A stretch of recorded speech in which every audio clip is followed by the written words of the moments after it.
Let me start off by saying that Peter Terry was addicted to heroin. We were friends in college and continued to be after I graduated. Notice that I said I. He dropped out after 2 years of barely cutting it. After I moved out of the dorms and into a small apartment, I didn't see Peter as much. We would talk online every now and then. AIM was king in pre-Facebook years. There was a period where he wasn't online for about 5 weeks straight. I wasn't worried. He was a pretty notorious flake and drug addict, so I assumed he just stopped caring. Then, one night I saw him log on. Before I could initiate a conversation, he sent me a message. "David, man, we need to talk." That was when he told me about the NoEnd House. It got that name because no one had ever reached the final exit. The rules were pretty simple and cliche. Reach the final room of the building and you win $500. There were 9 rooms in all, and the house was located outside the city, roughly 4 miles from my house. Apparently Peter had tried and failed. He was a heroin and who knows what the fuck addict, so I figured the drugs got the best of him and he wigged out at a paper ghost or something. He told me it would be too much for anyone, that it was unnatural. I didn't believe him. I told him I would check it out the next night, and no matter how hard he can try to convince me otherwise, $500 sounded too good to be true. I had to go. I set out the following night. When I arrived, I immediately noticed something strange about the building. Have you ever seen or read something that shouldn't be scary, but for some reason a chill crawls up your spine? I walked towards the building, and the feeling of uneasiness only intensified as I opened the front door. My heart slowed, and I let a relieved sigh out as I entered. The room looked like a normal hotel lobby decorated for Halloween. A sign was posted in place of a worker. It read, "Room 1 this way, 8 more follow. Reach the end and you win." I chuckled and made my way to the first door. The first area was almost laughable. The decor resembled the Halloween aisle of a Kmart, complete with sheet ghosts and animatronic zombies that gave a sad growl when you passed by. At the far end was an exit. It was the only door besides the one I entered through. I brushed through the fake spiderwebs and headed for the second room. I was greeted by fog as I opened the door to room 2. The room definitely upped the ante in terms of technology. Not only was there a fog machine, but a bat hung from the ceiling and flew in a circle. Scary. They seemed to have a Halloween soundtrack that one would find in a 99-cent store on loop somewhere in the room. I didn't see a stereo, but I guess they must have used a PA system. I stepped over a few rat toys that wheeled around and walked with a puffed chest across the next area. I reached for the doorknob and my heart sank to my knees. I did not want to open that door. A feeling of dread hit me so hard I could barely even think. Logic overtook me after a few terrified moments, and I shook it off and entered the next room. Room 3 is when things began to change. On the surface, it looked like a normal room. There was a chair in the middle of the wood panel floor, a single lamp in the corner that did a poor job of lighting the area, casting a few shadows across the floor and walls. That was the problem. Shadows. Plural. With the exception of the chairs, there were others. I had barely walked in the door and I was already terrified. It was at that moment that I knew something wasn't right. I didn't even think as I automatically tried to open the door I came through. It was locked from the other side. That set me off. Was someone locking the doors as I progressed? There was no way. I would have heard them. Was it a mechanical lock that set automatically? Maybe. But I was too scared to really think. I turned my back to the room and the shadows were gone. The chair's shadow remained, but the others were gone. I slowly began to walk. I used to hallucinate when I was a kid, so I wrote off the shadows as a figment of my imagination. I began to feel better as I made it to the halfway point in the room. I looked down as I took my steps, and that's when I saw it. Or, I didn't see it. My shadow wasn't there. I didn't have time to scream. I ran as fast as I could to the door and flung myself without thinking into the room beyond. The fourth room was possibly the most disturbing. As I closed the door, all light seemed to be sucked out and pulled back into the previous room. I stood there, surrounded by darkness, not able to move. I'm not afraid of the dark and never have been, but I was absolutely terrified. All sight had left me. I held my hand in front of my face, and if I didn't know what I was doing, I would have never been able to tell. Darkness doesn't describe it. I couldn't hear anything. It was dead silence. When you're in a soundproof room, you can still hear yourself breathing. You can still hear yourself being alive. I couldn't. I began to stumble forward after a few moments. My rapidly beating heart was the only thing I could feel. There was no door in sight. I wasn't even sure there was one this time. The silence was broken by a low hum. I felt something behind me. I spun around wildly, but couldn't even barely see my nose. I knew it was there, though. Regardless of how dark it was, I knew something was there. The hum grew louder, closer. It seemed to surround me, but I knew whatever was causing the noise was in front of me, inching closer. I took a step back. I had never felt that kind of fear. I can't really describe true fear. I wasn't even scared I was gonna die. I was scared of what the alternative was. I was afraid of what this thing had in store for me. Then the lights flashed for a second and I saw it. Nothing. I saw nothing, and I know I saw nothing there. The room again was plunged into darkness, and the low hum became a wild screech. I screamed in protest. I couldn't hear this goddamn sound for another minute. I ran backwards away from the noise and fumbled for the door handle. I turned and fell into room 5.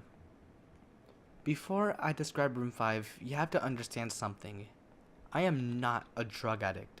I have no history of drug abuse or any sort of psychosis short of the childhood hallucinations I had mentioned earlier, and those were only when I was really tired or just waking up. I entered the NoEnd House with a clear mind. After falling in from the previous room, my view of room 5 was from my back, looking up at the ceiling. What I saw didn't scare me, it simply surprised me. Trees had grown into the room and towered above my head. The ceilings in this room were taller than the others, which made me think I was in the center of the house. I got up off the floor, dusted myself off, and took a look around. It was definitely the biggest room of them all. I couldn't even see the door from where I was. Various brush and trees must have blocked my line of sight with the exit. Up to this point, I figured the rooms were going to get scarier, but this was a paradise compared to the last room. I also assumed whatever was in room 4 stayed back there. I was incredibly wrong. As I made my way deeper into the room, I began to hear what one would hear if they were in a forest. Chirping bugs and the occasional flap of birds seemed to be my only company in this room. That was the thing that bothered me the most. I heard the bugs and other animals, but I didn't see any of them. I began to wonder how big this house was. From the outside, when I first walked up to it, it looked like a regular house. It was definitely on the bigger side, but this was almost a full forest in here. The canopy covered my view of the ceiling, but I assumed it was still there however high it was. I couldn't see any walls either. The only way I knew I was still inside was that the floor matched the other rooms, the standard dark wood paneling. I kept walking, hoping that the next tree I passed would reveal the door. After a few moments of walking, I felt a mosquito fly into my arm. I shook it off and kept going. A second later, I felt about 10 more land on my skin in different places. I felt them crawl up and down my arms and legs, and a few made their way across my face. I felt wildly to get them all off, but they just kept crawling. I looked down and let out a muffled scream, more of a whimper to be honest. I didn't see a single bug. Not one bug was on me, but I could feel them crawl. I heard them fly by my face and sting at my skin, but I couldn't see a single one. I dropped to the ground and began to roll wildly. I was desperate. I hated bugs, especially ones I couldn't see or touch, but these bugs can touch me, and they were everywhere. I began to crawl. I had no idea where I was going. The entrance was nowhere in sight, and I still hadn't even seen the exit, so I just crawled, my skin wriggling with the presence of those phantom bugs. After what seemed like hours, I found the door. I grabbed the nearest tree and propped myself up, mindlessly slapping my arms and legs to no avail.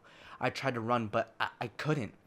My mind was exhausted from crawling and dealing with whatever was that on me. I took a few shaky steps to the door, grabbing each tree on the way for support.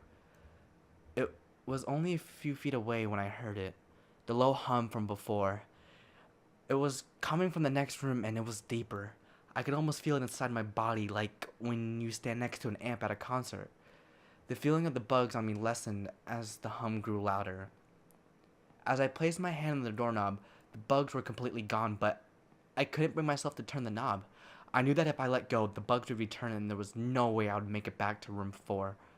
I just stood there, my head pressed against the door marked 6 and my hand shakingly grasping the knob. The hum was so loud I couldn't even hear myself pretend to think. There was nothing I could do but move on. Room 6 was next, and room 6 was hell.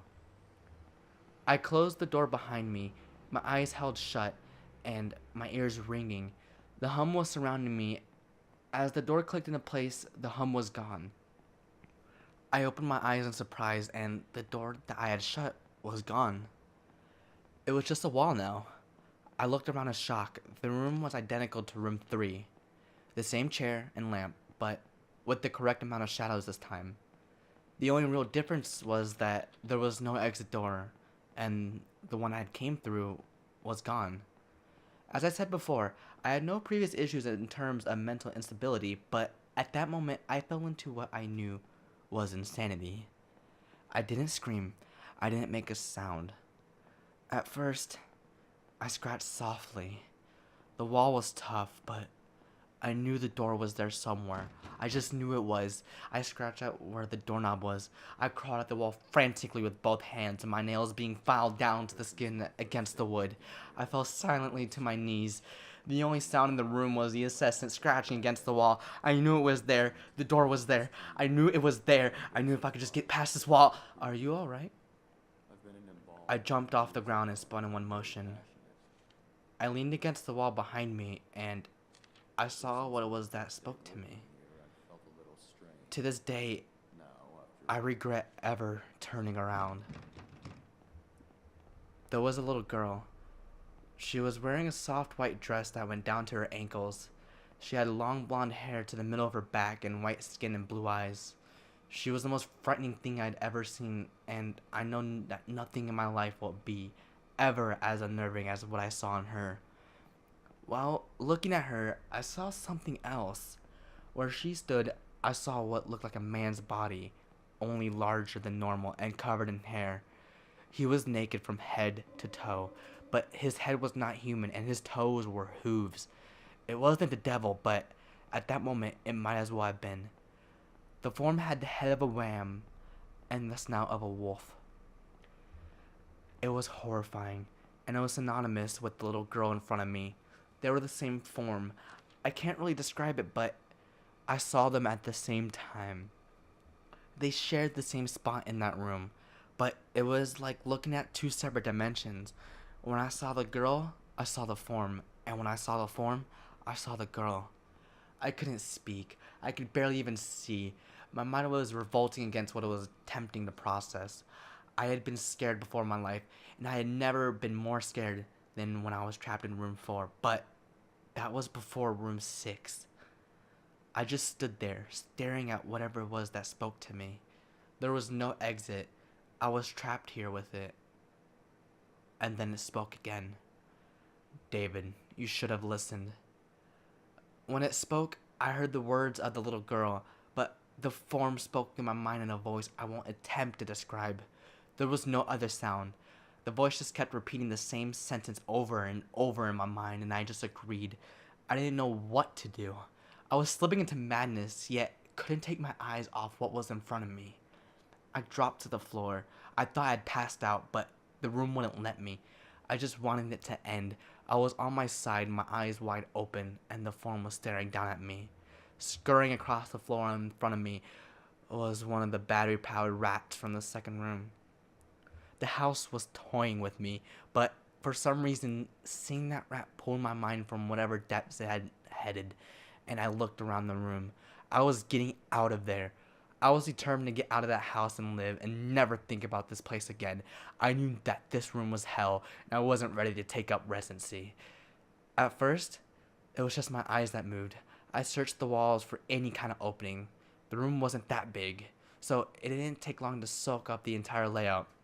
The demon still taunted me, the voice growing louder as the form stayed rooted where it stood. I placed my hand on the floor, lifted myself up on all fours, and turned to scan the wall behind me. Then, I saw something I couldn't believe. The form was now right at my back, whispering into my mind how I shouldn't have come. I felt its breath on the back of my neck, but I refused to turn around. A large rectangle was scratched into the wood with a small dent chipped away at the center of it. Right in front of my eyes, I saw the large 7 I had mindlessly etched into the wall. I knew what it was. Room 7 was just beyond the wall where room 5 was moments ago. I don't know how I had done it. Maybe it was just the state of mind at the time, but I had created the door. I knew I had. In my madness, I had scratched into the wall what I needed the most, an exit to the room. Room 7 was close. I knew the demon was right behind me, but for some reason it couldn't touch me. I closed my eyes and placed both hands on the large 7 in front of me. I pushed as hard as I could. The demon was now screaming into my ear.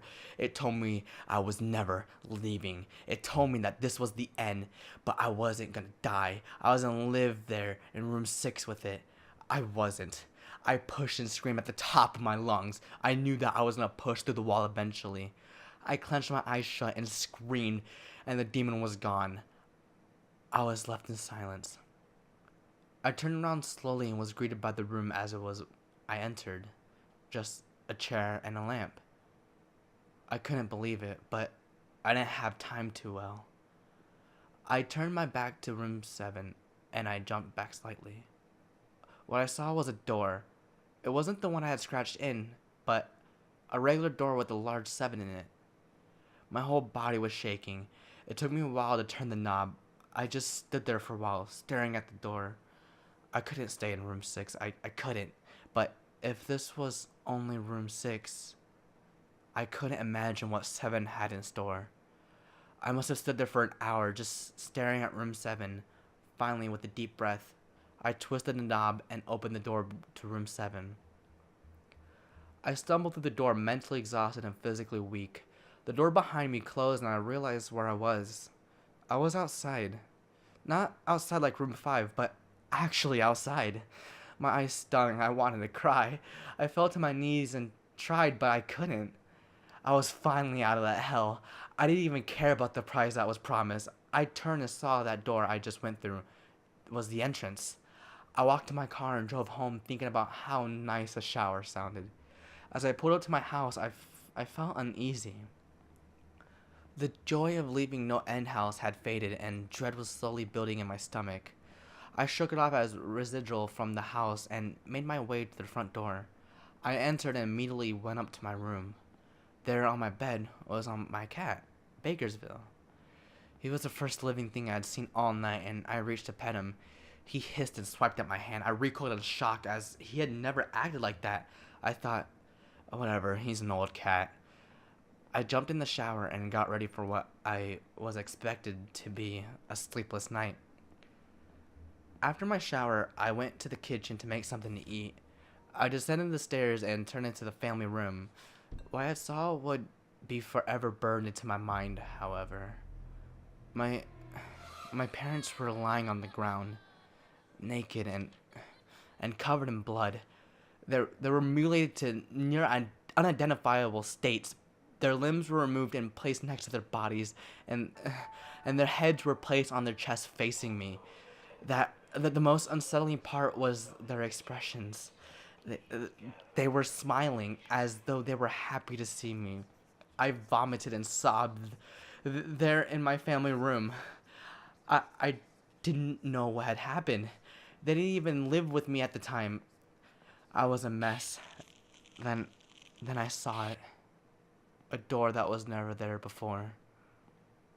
A door with a large 8 scrawled on it with blood. I was still in the house. I was still standing in my family room, but I was in room 7. The faces of my parents smiled wilder as I realized this. They weren't my parents. They couldn't be, but they looked exactly like them. The door marked 8 was across the room, behind the mutilated bodies in front of me. I knew I had to move on, but at that moment I gave up. The smiling faces tore into my mind. They were They grounded me where I stood. I vomited again and nearly collapsed. Then the hum returned. It was louder than ever, and it filled the house and shook the walls. The hum compelled me to walk. I began to walk slowly, making my way closer to the door and the bodies. I could barely stand, let alone walk, and the closer I got to my parents, the closer I came to suicide. The walls were now shaking so hard it seemed as though they were gonna crumble, but still, the faces smiled at me.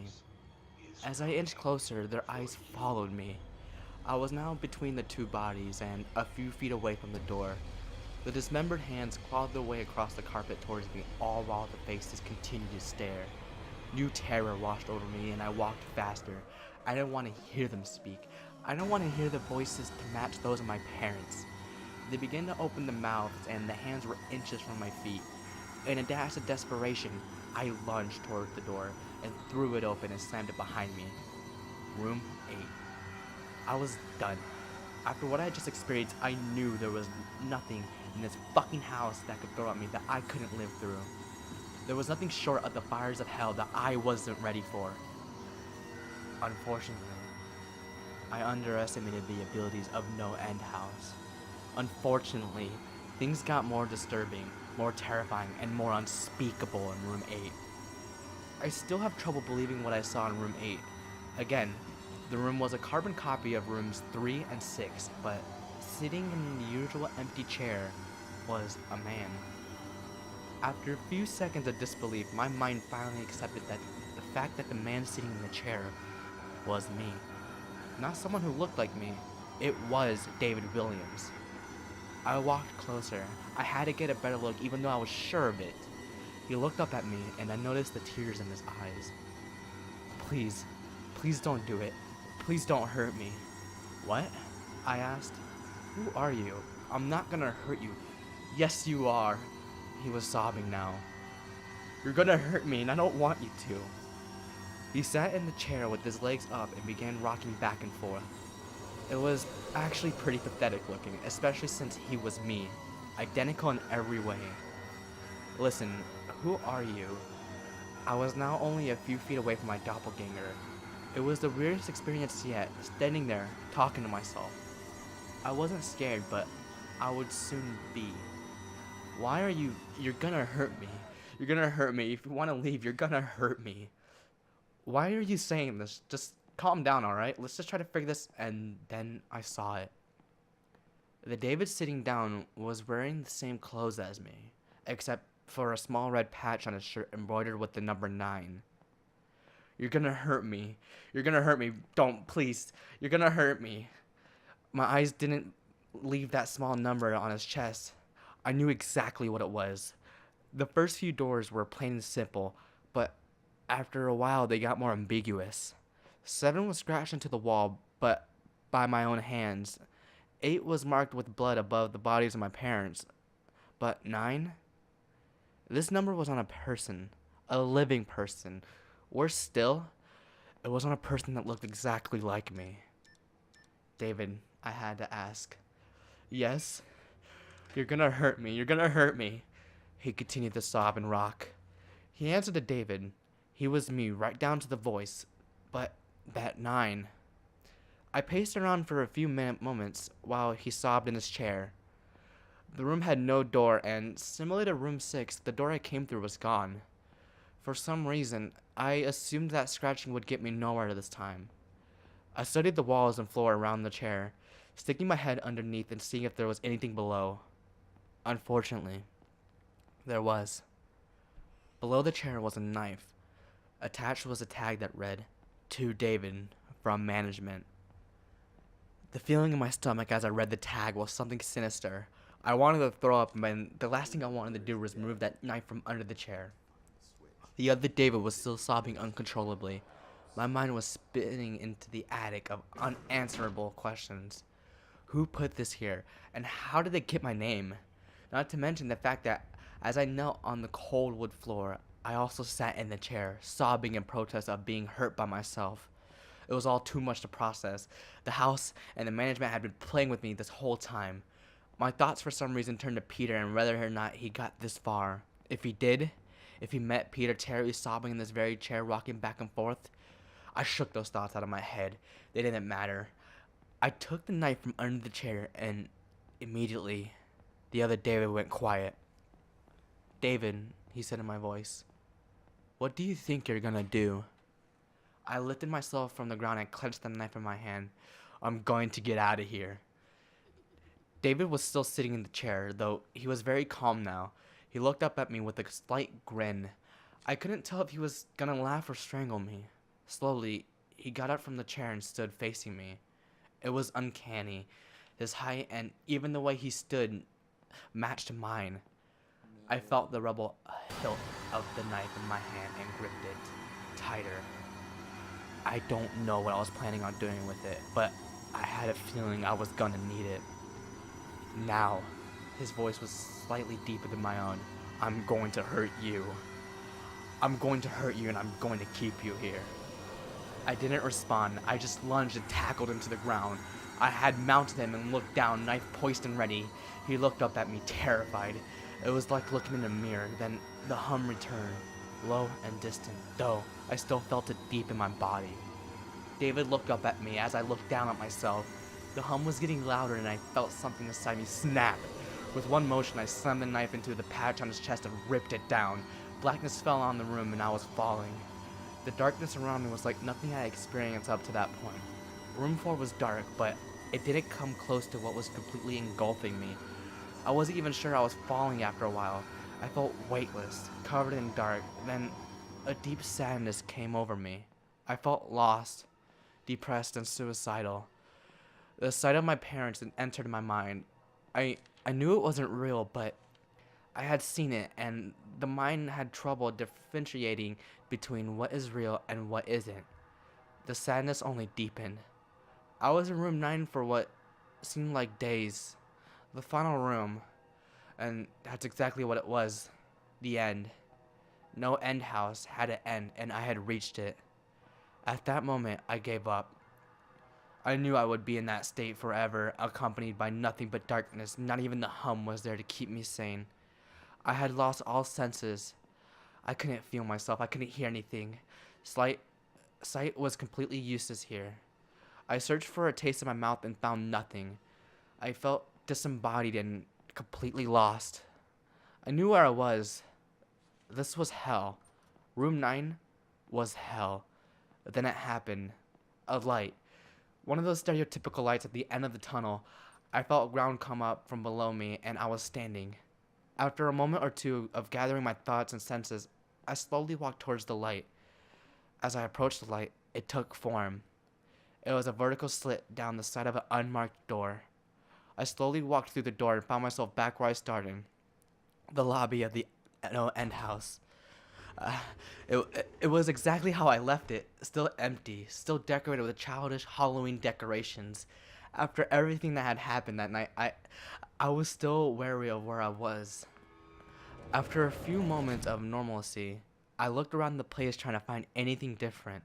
On the desk was a plain, white envelope with my name handwritten on it. Immensely curious, yet still cautious, I mustered up the courage to open the envelope. Inside was a letter, again handwritten. David Williams, congratulations. You have made it to the end of NoEnd House. Please accept this prize as a token of great achievement. Yours forever, Management. With the letter were 5 $100 bills. I couldn't stop laughing. I laughed for what seemed like hours. I laughed as I walked out to my car and laughed as I drove home. I laughed as I pulled into my driveway. I laughed as I opened my front door to my house and laughed as I saw the small 10 etched into the wood.